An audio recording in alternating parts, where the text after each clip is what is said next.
The presidential candidate of the Labour Party, Peter Obi, has criticized the Supreme Court verdict on the 2023 general election. He says the apex court ignored the overwhelming evidence presented to it. Obi, speaking at a press conference on Monday, accused the Supreme Court and the Independent National Electoral Commission of shifting the goalpost as the umpire of the election. We have previously benefited from the rulings of the Supreme Court on electoral matters, have, after a period of deep and sober reflection, decided to personally and formally react to the recent judgments as most Nigerians have. Because we are confronted with very weighty issues of national interest, I will speak forthrightly.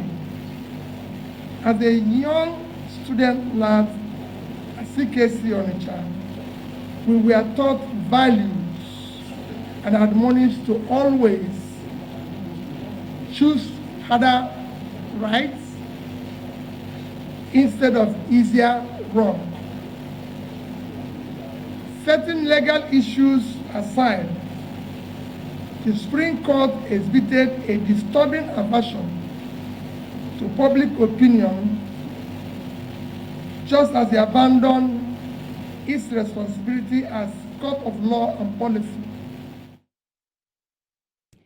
Zariyi Yusuf, spokesperson, Big Tent, joins me now to discuss this World Press Conference. Thank you very much for giving us your time. The Labour Party presidential candidate says the Supreme Court judgment dashed the hopes of a majority of Nigerians and sacrificed justice for political expediency. What's your thinking? Do you share his view?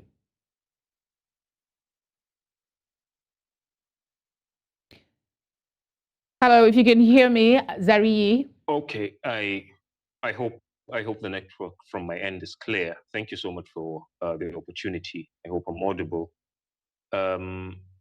He is quite right. Basically, it's a daylight robbery. It's an unfortunate thing. It's a heartbreak on Nigerians. It's almost, I would say, an embodiment of fraudulence and unconstitutionality. You know, we had hoped initially perhaps the Supreme Court would save whatever last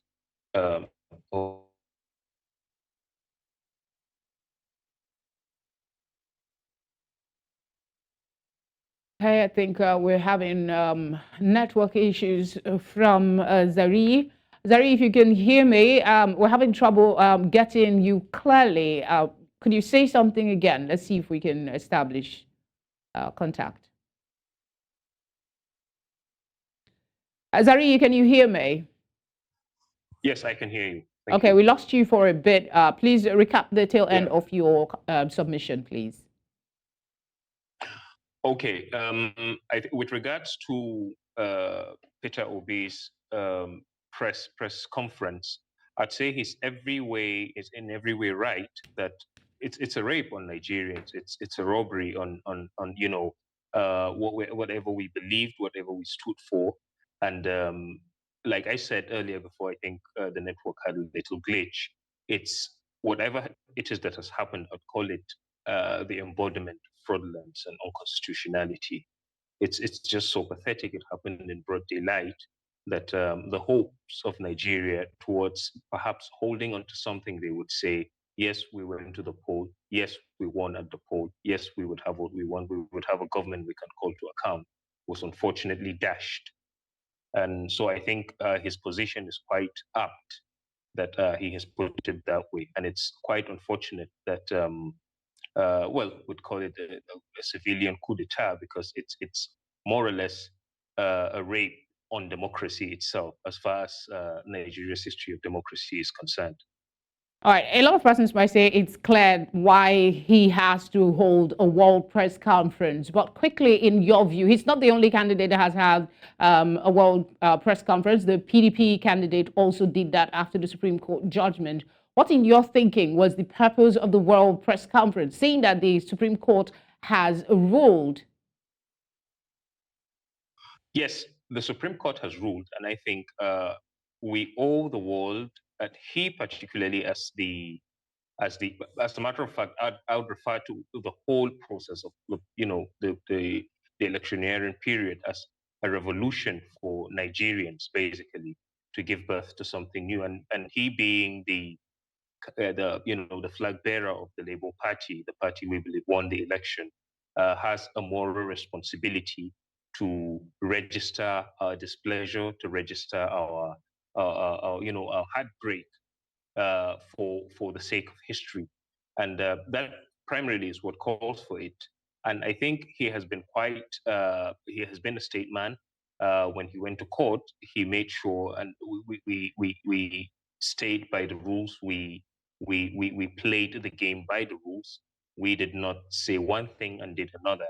And he made his point quite clearly. He re-emphasized those issues that were so obvious that we needed the courts to look at, that common sense, logic, constitution, and the law itself should have capitalized upon, to put whoever it is that claims, victory in the right place and declare, the will of the masses. But unfortunately, that did not happen. So I think the press conference is meant to register the fact that we will never, as a moral responsibility, stand with unconstitutionality, and we remain resolute on that. And as far as respect for the rule of law is concerned, that has been observed also. All right, I have two similar questions, but I'll leave you to judge. The former governor of Anambra State, I'm talking about Peter Obi now, did not quite disclose whether he would run for presidency in 2027. However, he did say that it was not the end of his journey for a new Nigeria. What meaning do you read to this statement? Before I take the next one. First and most importantly, it is a statement of selflessness. In other words, what he was simply saying is that the battle was not that of Peter Obi, the battle was Nigeria's. And as far as the quest of Nigeria to true democracy, true leadership, accountable leadership, and growth, movement from the crap that we have now, movement from the criminality we have now to the new Nigeria, where all of our manifestos would come to be, it is not the end. That basically is what he is putting. So the subject of whether he's running or not is secondary. He has always placed himself not first in the movement, and that basically is what he just re-emphasized. And it's just the beginning, and he is right about that. So it's a Nigerian thing, and he's saying it's not about Peter Obi, and he has rightly put it. Whoever feels I have done this for this particular candidate with this particular party has failed. As far as the Labour Party is concerned, it is Nigeria's democracy. All right, Zariyi, I'm afraid I cannot take the other part of the question. Hopefully we'll have you on again. Thank you very much for speaking with us. All right. Thank you so much for being here. It's a pleasure. All right. Some other time. Indeed.